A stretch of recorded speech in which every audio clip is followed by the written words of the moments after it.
ትርጉም ይሰጠናል ማለት ነው። ምን የሚለውን ምንድነው የሚበሉት ብሎ ይጠይቃል ማለት ነው። ስለዚህ አሁን ዘይ ኢት ግራስ ብንለውን ሳር ይበላሉ ማለት ነው። ዌር ሌላ ጥያቄ ደግሞ አሁን ዌር ዳዝ ኤ ዶሜስቲክ አኒማል ሊቭ ያቸውን ደግሞ ዌር ዳዝ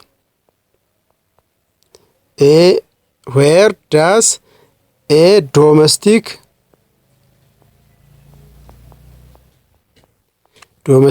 አኒማል ሊቭ። አሁን የቤት እንስሳዎች የት ነው የሚኖሩት? አሁን ዌር ማለት ምን ነው ብለናል? ቦታን የሚያመለክት ነው። ዌር ማለት የት ማለት ነው ብያቸዋለሁ። ዌር ዳዝ ኤ ዶሜስቲክ አኒማል ደግሞ ምንድነው? የቤት እንስሳ ማለት ነው። ሊቭ ደግሞ ምንድነው? መኖር። አሁን ምን አሳይ ማለት ነው? ዌር የሚለው መኖሪያ ቦታን አሳይ ማለት ነው። ስለዚህ አሁን ዌር ምን ያጠቁመናል? መኖሪያ ቦታን ይጠቁማል ማለት ነው። መኖሪያ የት ነው የሚኖረው? የት የሚለውን ይነግረናል ማለት ነው። ስለዚህ አራተኛ ሆይ ዱ ዊ ኒድ ኤ ዶሜስቲክ አኒማል። ሆይ ዱ ዊ ኒድ ኤ ዶሜስቲክ አኒማል። የቤት እንስሳዎችን ለምን እንፈልጋቸው? አሁን ሆይ የሚለው ምን ነው? ለምን የሚለውን ትርጉም መጣ ማለት ነው። ሆይ ማለት ምን ማለት? ለምን የቤት እንስሳዎችን የምንፈልጋቸው ለምንድን ነው? ሆይ ዱ ዊ ኒድ ዊ ማለት ምንድነው? እኛ ኒድ ማለት መፈለግ። ኤ ዶሜስቲክ አኒማል የቤት እንስሳዎች ለምን እንጠቀማቸው? ለምን ፈልግናቸው? አያችሁ። ስለዚህ ሆይ ማለት ለምን የሚለውን በዚህ ልንረዳ ያስፈልገናል። ሆይ ማለት ለምን እንደሆነ በዚህ ያስረዳናል ማለት ነው። እሺ አምስተኛ ሃው ዳዝ ኤ ዶሜስቲክ አኒማል ግሮ። አያቸውን ደግሞ ሃው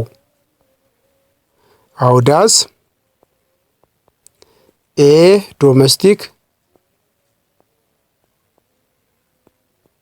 ዶሜስቲክ አኒማል ግሮ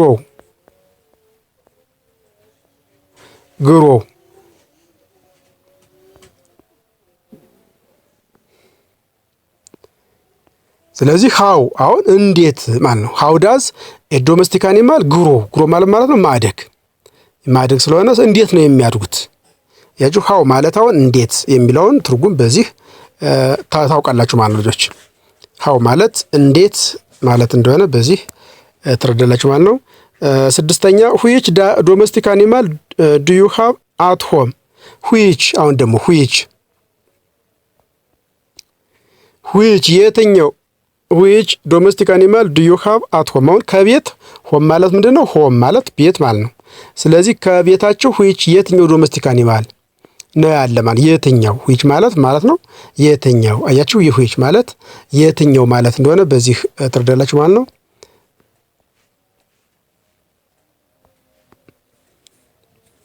እሺ ሰባተኛ who feeds your domestic animal? አሁን ደግሞ who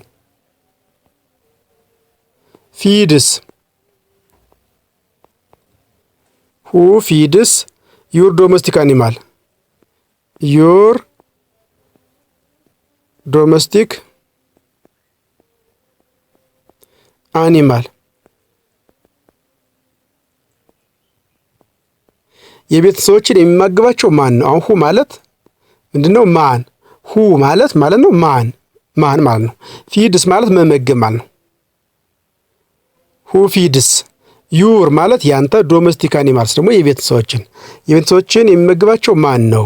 የሚንከባከባቸው ማን ነው? አያችሁ ፊድ ማለት መመገብ ስለሆነ ስለዚህ ሁ ማለት ማን የሚለውን በዚህ ታውቃላችሁ ማለት ነው። when ስምንተኛ when ways your domestic animals about born መቼ ነው የተወለደው? አሁን መቼ when ደግሞ ምን ያለው መቼ የሚለውን ይገልጽልናል። when born ምን ነው መወለድ፣ መቼ የተወለዱት፣ ስንት ዓመት ሆናቸው ብሎ የሚለውን ለመናገር when የሚለው መቼ ማለት እንደሆነ በዚሁ ተረዱ ያስፈልጋቸዋል ማለት ነው። ስለዚህ እነዚህ ምን ይባላሉ? 5 WH question words ቃል መጠየቅ የምንጠይቅባቸው ቃላት ናቸው ማለት ነው። አክቲቪቲ 3 ፕራክቲስ ኤንድ አክት አውት ዘ ፎሎዊንግ ኢን ዲያሎግ። ዲያሎግ ማለት ንግግር ነው ብያቸዋለሁ። ማን ናቸው? ሳራና አክሜል የሚባሉ ሁለት ልጆች ንግግር የሚያደርጉት ንግግር እናንተ ደግሞ አንዳችሁ እንደ ሳራ አንዳችሁ ደግሞ እንደ አክሜል እየሆናችሁ እየተቀያየራችሁ ታነባላችሁ ማለት ነው። ለምሳሌ የማን አልኳችሁ? ሳራ ኤንድ አክሜል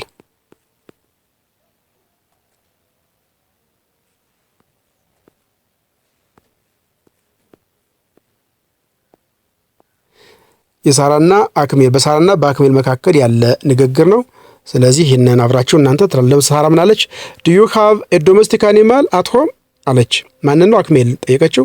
አክሜል ደግሞ የስ አለ። ሳራ ደግሞ ዋት ኢዝ ኢት ምንድናት አለችው። አክሜል ደግሞ አይ ሃቭ ኤ ሺፕ ዊች ዶሜስቲክ አኒማል ዱ ዩ ሃቭ አላት። ደግሞ እኛ በግ አለች ማለት አላት።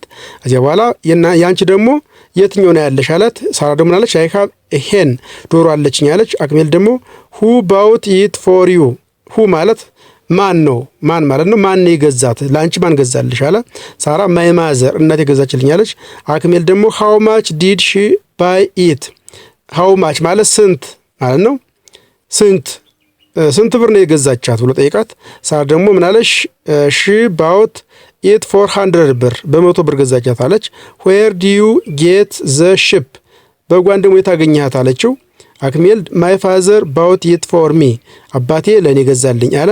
ሳራ ደግሞ ምን አለች? ዋይ ዲድ ሂ ባይ ዩ ኤ ሺፕ ለምን በግ ገዛልህ አለችው። አክሜል ደግሞ ቢኮዝ አይ ላይክ ኤ ሺፕ ዘ ሞስት አያችሁ በግ በጣም ስለምወድ ዘ ሞስት ብሎ አስቀመጠ ማለት ነው። ስለዚህ እናንተ ይህንን እየተቀያየራችሁ አንዳችሁ ሳራ አንዳችሁ አክሜል እየሆናችሁ የተቀያየራችሁ በደንብ አብራችሁ ልታጡን ያስፈልጋችኋል። ሌሰን 4 ካውንት ኤንድ ቴል። አሁን ደግሞ ቁጥሮችን መቁጠር ነው የምንማር ማለት ነው። ሊስን ኤንድ ሴይ ዘ ነምበር ፍሮም 0 to 10 አፍተር ዩር ቲቸር።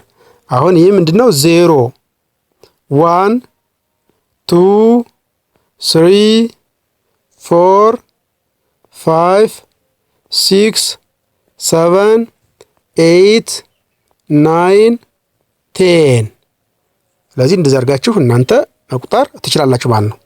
ምን እያደረጋችሁ ለምሳሌ እዚህ ምን አለ? 0 አለ 1 2 3 4 5 6 7 8 9 10 ስለዚህ ከ0 እስከ 10 ያለውን ምን ቻልን በእንግሊዘኛ ምን እንደሚባል ቁጥሩን አውቃችኋል ማለት ነው። አካውንት ዘ ነምበር ኦፍ ዶሜስቲክ አኒማልስ። አሁን ስንት ዶሜስቲክ አኒማል እንዳለ አሁን ለምሳሌ አንድ ላም ካለች 1 ካው አንድ ላም አለች ማለት ነው። 2 ላሞች ካሉ ደግሞ 2 ካውስ ማን ትጨምራለች? ኤስ ትጨምራለች ማለት ነው። 1 ካው ከሆነ ማን አልተጨመረችም? ኤስ አልተጨመረችም። 1 ከሆነ 2 ከሆነ 2 ከሆነ ግን ማን ተጨመረች? እቺ ኤስ ተጨምራለች ማለት ነው። ስለዚህ የብዙ መግለጫ እቺ ኤስ ትሆናለች ማለት ነው። ብዙ ለሆነ ነገር መግለጫችን እሷ ትሆናለች ማለት። ለምሳሌ 3 ዶሮዎች ብንመለከት 3 ምንድን ዶሮዎች እዚያ ምን ላለን 3 ዶሮ ምንናቸው? ሴት ዶሮዎች ሄንስ ሄን ማለት ዶሮ ነው፣ ግን 3 ስለሆነ ሄንስ አያችሁ 3 ሄንስ ብለን እናስቀምጣለን ማለት ነው። 4 ፍየሎች ብንመለከት 4 ምንድን ላለ ጎትስ ጎት ፍየል ማለት ነው። ኤስ ስትጨመር ደግሞ ፍየሎች ማለት ነው። ለምሳሌ 5 ላሞች ብንመለከት 5 ላም ማለት ካው ማለት ነው፣ ግን 5 ስለሆኑ ካውስ ኤስን እንጨምራለን ማለት። ስለዚህ በዚህ መሰረት እናንተ ቁጥር እየጨመራችሁ ኤስን እየጨመራችሁ መለማመድ ጎበዝ ያደርጋችኋል። ልጆች ጎበዝ እንድትሆኑ እንደዚህ መለማመድ ይጠበቅባችኋል ማለት ነው። ለምሳሌ ስንት በጎች አየን? 4 በጎች ብንመለከት ወይም 5 በጎች ብንመለከት 5 ሺፕ ያችሁ ሺፕ የሚለው ለነጠላም ለብዙም ያገለግላል፣ እንዳትሳሳቱ። ሺፕስ አይባልም ሺፕ ይሄ ለአንድም ያገለግላል ለብዙም ያገለግላል እንጂ ተቀይሮ ኤስ አይጨመርበትም ማለት ነው። ዜር አር ዳሽ ካትስ ኢን ዘ ፒክቸር። ለምሳሌ ስንት ድመቶች ብንመለከት ሰባት ድመቶች ብንመለከት ምን እንላለን? ዜር አር 7 ካትስ። ካት ማለት ድመት ማለት ነው። 7 ስለሆኑ ግን ኤስ እንጨምራለን ማለት ነው። ዜር አር 7 ካትስ። አያችሁ ኤስ ጨመርንበት ማለት ነው።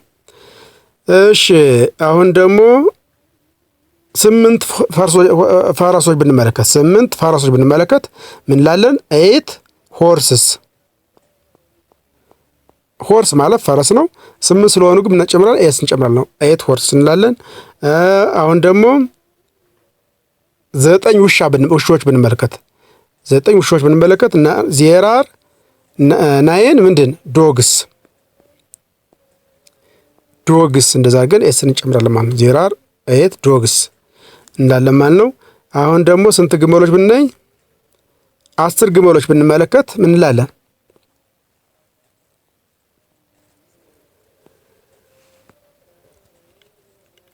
10 ግመሎች ብንመለከት ምን ነው የምንለው? 10 ካሜልስ።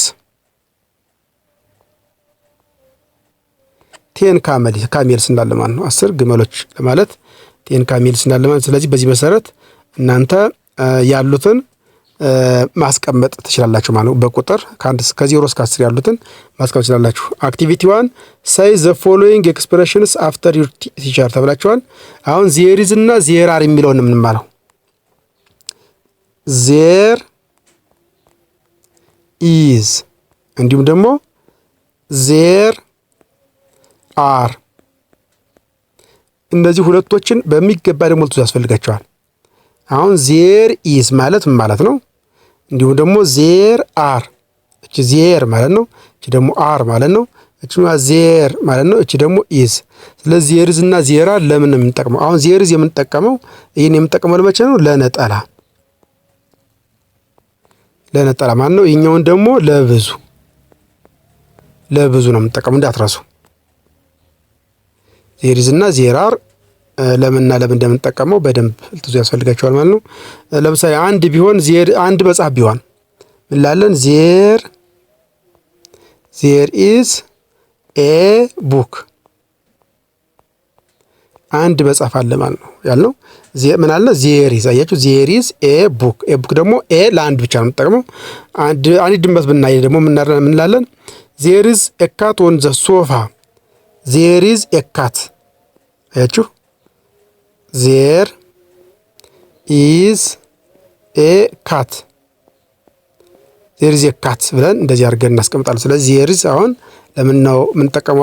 ለነጠላ ነገር አንድ ለሆነ ነገር ዜር ኢዝ እያልን ማስገባት እንችላለን ማለት ነው። ብዙ ለሆኑሳ ዜር አር ፔንስ። ለምሳሌ ብዙ ክርቶ ቢኖሩ ዜር አር ፔንስ ማንገባች ኤስ ገብታለች ማለት ነው። አሁን ዜር አር ከሆነ ሁሉ ጊዜ ማን ይከተላል? ኤስ ትገባለች ማለት ነው። ኤስ ትገባለች።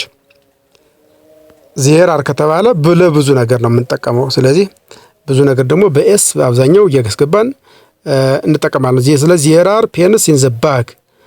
ዜር አር ካፕስ ኦን ዘ ኮፊ ቴብል።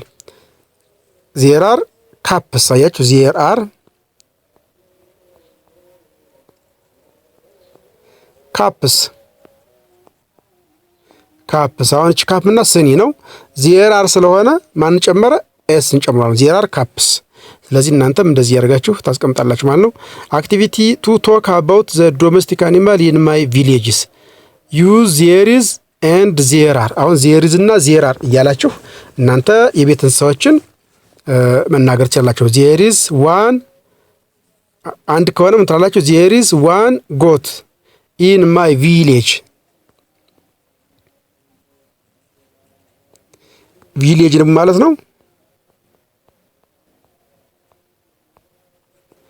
ቪሌጅ ማለት ሰፈር ማለት ነው። ቪሌጅ ማለት ሰፈር። አያችሁ ሰፈር መንደር ማለት ነው። ስለዚህ በመንደራችሁ ወይም በሰፈራችሁ አንድ ከሆነ ዜር ኢዝ ትላላችሁ። ብዙ የሆነ ነገር ካለ ደግሞ ትላላችሁ ዜር አር ትላላችሁ። ዜር አር ካላችሁ ኤስ ትጨምራላችሁ ማለት ዜር አር ካውስ፣ ዜር አር ሄንስ፣ ዜር አር ዶግስ እያላችሁ ታስቀምጣላችሁ። አንድ ከሆነ ደግሞ ኤ ካው፣ ኤ ዶግ፣ ኤ ሄን እያላችሁ ኤን እየጨመራችሁ ታስገባላችሁ። ለምሳሌ አንዲት ላም ብናይ ዜር ኢዝ ዋን ካው ኢን ማይ ቪሌጅ፣ ዜር ኢዝ ዋን ካው ወይም ደግሞ ኤካው ማለት ትችላላችሁ። ዜር ኢዝ አንዲት ድመት ብንመለከት ዜር ኢዝ ዋን ካት ወይም ደግሞ ኤካት አያችሁ፣ ዋን ካት ይሄ አንድ ድመት ማለት ነው። እንዲሁም ደግሞ ኤካት ማለት ነው ስንት ድመት ነው? አንድ ድመት ማለት ነው። ስለዚህ ዋንታችሁ ኤካት ማለት ትችላላችሁ። ዋን ካው ከምትሉ ኤካው ማለት ትችላላችሁ ማለት ነው። ዜር ኢዝ ዋን ኦክስ አንድ በሬ አለ። ዜር ኢዝ ዋን ሄን ኢን ማይ ቪሌጅ አንዲት ዶሮ አለች። ዜር አር ስሪ ጎትስ አት ማይ ቪሌጅ 3 ፍየሎች አሉ። ዜር አር ቱ ዶግስ አት ማይ ቪሌጅ 2 ውሾች አሉ እያላችሁ እንደዚህ ታስገባላችሁ ማለት ነው። ስለዚህ ዜር ኢዝ እና ዜር አር ለምን እንደሚያገለግል በዚህ ለይታችኋል ማለት ነው። ዜር ኢዝ ለምን ያገለግላል፣ ዜር አር ለምን ያገለግላል የሚለውን በሚገባ ለይታችኋል ማለት ነው። ማንም አልኳችሁ ዜር ኢዝ እና ዜር አር። አሁን ዜር ኢዝ ለምን የሚያገለግላል? ለጠላ ለሆነ ለአንድ ነገር የሚያገለግል ሲሆን ዜር አር ደግሞ ይሄ ለብዙ ነገር ሁለትና ከዚያ በላይ ለሆነ ነገር ምን እንላለን? ዜር አር እንላለን ማለት ነው። ለምሳሌ አክቲቪቲቱ ወርድ ስተዲ ነው። በቃላችሁ ታጠናላችሁ ማለት ነው። ይሄን እነዚህ ቃላት በሚገባ ታጠናችኋላችሁ ማለት ሌሰን 1 ዶሜስቲክ አኒማልስ አክቲቪቲ 1 ስተዲ ዘ ፎሎዊንግ ወርድስ ይሄንን ታጠናላችሁ ማለት ነው። ስነግራችሁ ምን እንደሆነ ትናገራላችሁ ስሙ ምን እንደሆነ ማለት ነው። በእንግሊዝኛ ስነግራችሁ እናንተ ደግሞ በአማርኛ ስሙ ምን እንደሆነ ትነግሩኛላችሁ። ለምሳሌ ካሜል ምንድነው? ካሜል ምንድነው አለ? ግመል ማለት ነው ብለናል። እንዲሁም ደግሞ ዶግ ዲኦጂ ምንድነው? ውሻ ማለት ነው። ሆርስ ምንድነው? ፈረስ ማለት ነው። እንዲሁም ደግሞ ካት ምንና ካት ድመት ማለት ነው ብለናል። ዶንኪ ምንድነው? ዶንኪ ምንድነው? አህያ ማለት ነው። ኦክስ በሬ ማለት ነው ብለናል።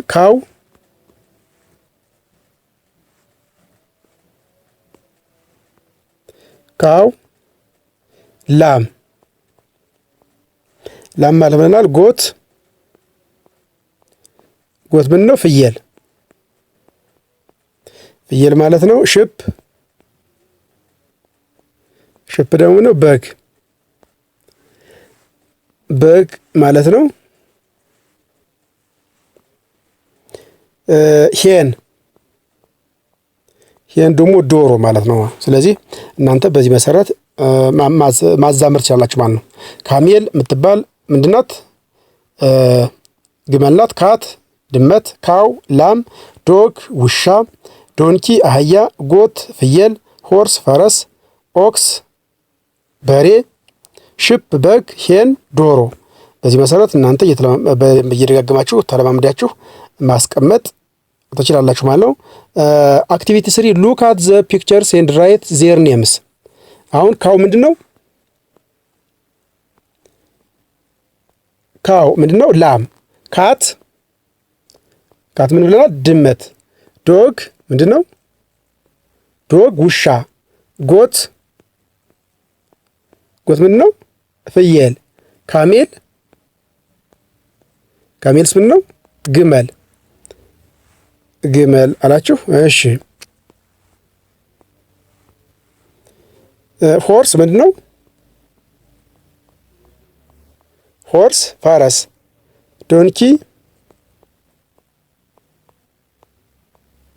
ዶንኪ አህያ። ኦክስ በሬ በጣም ጥሩ። ስለዚህ እንደዚህ ያደርጋችሁ እናንተ በደንብ ማወቅ አለባችሁ ማለት ዜር ኢዝ እና አሁን ደግሞ ዜር አር የሚለው በደንብ ከልሱ። ዜር ኢዝ አን ብንል አሁን ማን ይሆናል? ሽልማት የሚያስገኝ ጥያቄ ነው ይሄ። ዜር ኢዝ አን ዳሽ ብትባሉ አሁን መልሱ የቱ ይሆናል?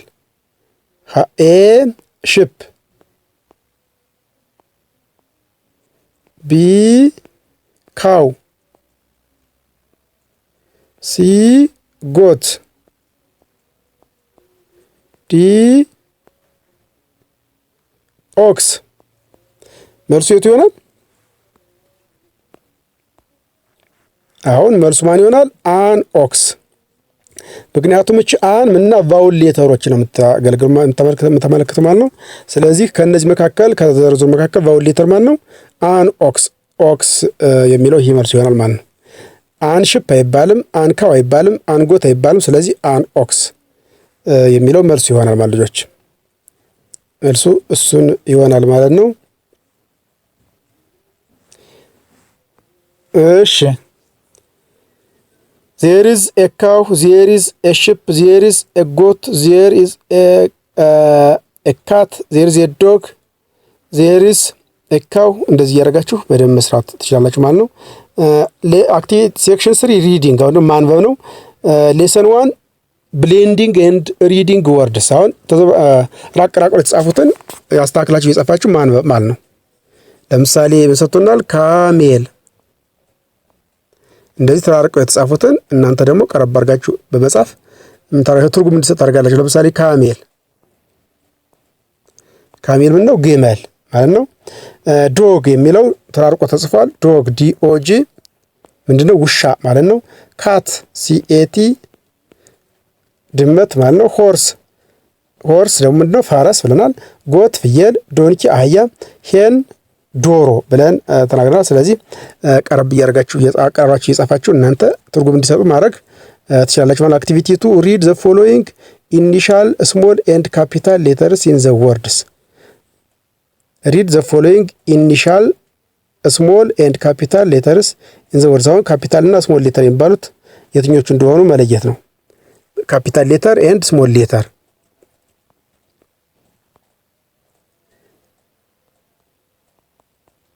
ካፒታል ሌተርስ ኤንድ ስሞል ሌተርስ። ካፒታል ሌተርስ ኤንድ ስሞል ሌተርስ የሚባሉትን ምን ማለት ነው? ለምሳሌ እንጻፋቸውና እኛ እንጻፋቸው በሚገባ ኤ ካፒታል ስሞል ኤ፣ ቢ ካፒታል ስሞል ቢ፣ ሲ ካፒታል ስሞል ሲ፣ ዲ ካፒታል ስሞል ዲ፣ ኢ ካፒታል ስሞል ኢ፣ ኤፍ ካፒታል ስሞል ኤፍ፣ ጂ ካፒታል ስሞል ጂ፣ ጄ ካፒታል ስሞል ጄ፣ ኬ ኤል ስሞል ኤል፣ ኤም ስሞል ኤም፣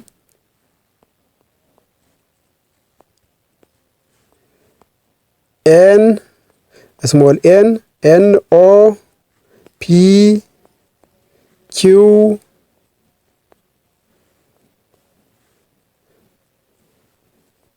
ኪው፣ አር ኤስ ቲ ዩ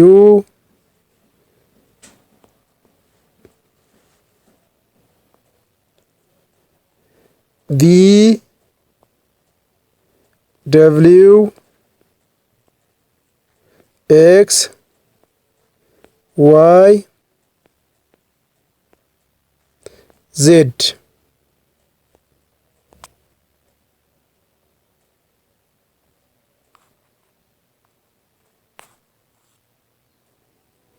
እሺ ስለዚህ በዚህ መሰረት ካፒታልና ስሞል ሌተሮችን በሚገባ አካያችሁ። አሁን በካፒታል የተጻፉ በስሞል የተጻፉ ማን እንደሆኑ በደንብ መለየት ትችላላችሁ ማለት ነው። በካፒታል ጻፍ የትኛውን በካፒታል ጻፈው፣ በስሞል ጻፈው ደግሞ የትኛው ነው የሚለውን መለየት ትችላላችሁ ማለት ነው። ሪድ ዘ ፎሎዊንግ ኤንድ ሾው ዘ ፒክቸርስ ቱ ዩር ፍሬንድስ። ካሜል ምን ማለት ነው? ግመል ማለት ነው። ካት ማለት ድመት ማለት ነው። ካው ላም፣ ዶግ ውሻ፣ ዶንኪ፣ አህያ፣ ጎት፣ ፍየል፣ ሆርስ፣ ፈረስ፣ ሄን፣ ዶሮ፣ ቡል፣ ኮርማ ማለት ነው። ቡል ኮርማ ያችው ቡል ይህ ምን ማለት ነው? ኮርማ ማለት ነው። ኮርማ ማለት ነው። ስለዚህ እንደዚህ ያደርጋችሁ መለማመድ ትችላላችሁ ማለት ነው። እሺ አሁን ደግሞ ምንድነው የምንማረው? ሴክሽን 4 ራይቲንግ መጻፍ ነው የምንማረው ማለት ነው። ኮፒንግ ሌተርስ ኤንድ ወርድስ አክቲቪቲ 1 ሉክ አት ዘ ፒክቸርስ ኤንድ ራይት ዘ ሚሲንግ ሌተርስ ኢን ዘ ፎሎዊንግ ወርድስ። ሚሲንግ ሌተር የጎደሉትን መሙላት ማለት ነው። ሚሲንግ ማለት የጎደሉትን ፊደሎች ሌተርስ ሚሲንግ ሌተርስ ማለት የጎደሉት ፊደሎች አሟልታችሁ ጻፉ የተባላችሁ ማለት ነው። ስለዚህ ያሟለን እንጽፋለን። አሁን ዳሽ አለና ኦ ደብሊው አለ። የተሰጠችው እንስሳ ማናት? ላም ናት። ስለዚህ የጎደለችው ማናት? ሲ እዚህ ላይ ትገባለች። ሲ ኦ ደብሊው ካው። አሁን ደግሞ ዳሽ ኦ ጂ አለ። ዳሽ ኦ ጂ የተሰጠው እንስሳ ውሻ ነው። ስለዚህ እዚህ ላይ የሚገባው ማን ነው? ዲ ይሆናል ማለት ዶግ ውሻ። አሁን ደግሞ ሆርስ የተሰጠን እንስሳ ፈረስ ነው። ዳሽ አለና ኦ አር ኤስ ኢ አለ። ስለዚህ የጎደለው ማን ነው? ኤች ነው ማለት ሆርስ። አሁን ደግሞ የተሰጠን እንስሳ ፍየል ነው። የተጻፈው ደግሞ ምን አለ? ዳሽ ኦ ኤ ቲ አለ። ስለዚህ የጎደለው ማን ነው? ፍየል ነው የሰጠን። ጎት ጂ ጎድሏል እዚህ ላይ ማለት ነው። ጎት ፍየል።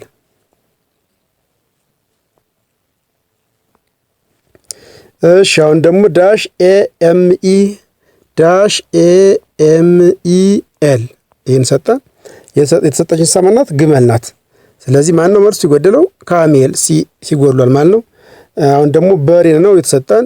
ዳሽ ኤክስ አለ። በሬ ነው የተሰጠን። ስለዚህ የጎደለው ማን ነው? ኦክስ።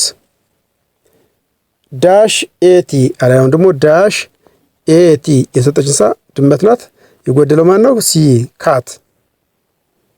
አሁን ደግሞ የተሰጠን አህያ ነው። ዳሽ ኦ ኤን ኬ ኢ ዋይ። ስለዚህ መልሱ ማለት ነው? ዶንኪ። ዶንኪ ማለት አህያ ማለት ነው። አክቲቪቲ 2 ኮፒ ዘ ፎሎዊንግ ወርድስ ኢንቱ ዩር ኤክሰርሳይዝ ቡክ። አሁን ጻፏቸው ነው የተባልነው። አብረን እዚህ እንጽፋቸዋለን። ጻፏቸው ተብለናል። አብረን እንጻፍና እንመልከታቸው። ለምሳሌ ዶግ ጎት ካው ኦክስ ካት ሆርስ። እጁ በቃ በዚህ መሰረት እናንተ መጻፍ አትችላለ። ለምሳሌ ዶግ ውሻ፣ ጎት ፍየል፣ ካው ላም፣ ኦክስ በሬ፣ ካት ድመት፣ ሆርስ ፈረስ። በዚህ መሰረት እየጻፋችሁ እናንተም በደንብ ማጥናት ይጠበቅባችኋል ማለት ነው ልጆች። እሺ አክቲቪቲ 3 አንስክራምብል ዘ ሌተርስ ቱ ራይት ወርድስ ኤግዛምፕል ዋይ ኬ ዲ ኢ ኤን ኦ ቢሆን ዶንኪ። ተዘብራርቀው ሰጡት ነው አስተካክለ ጽፋላችሁ ማለት። ለምሳሌ ቲሲኤ ምን ማለት ነው? ተስተካክሎ ጻፍ ካት ነገር ጽፋላችሁ።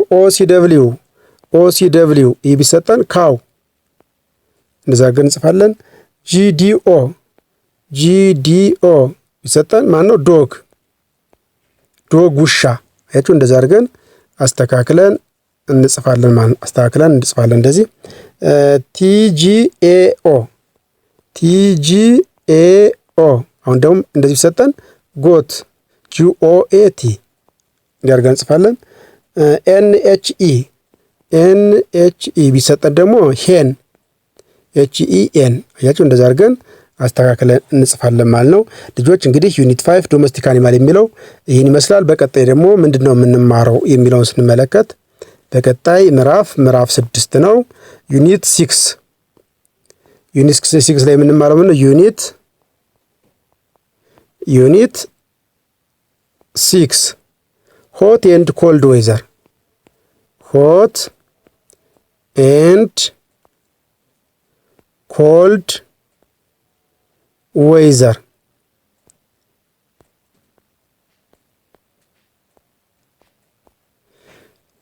ምን ማለት ነው? ዩኒት 6 የምትማሩ በቀጣይ ሆት ማለት ሞቃት ማለት ነው። ኤንድ ናትች ኤንድ ማለት ደግሞ እና ኮልድ ቀዝቃዛ የአየር ሁኔታ ማለት ነው። በዚያ ሰዓት እንማራለን ማለት ነው። እስከዚህ እንግዲህ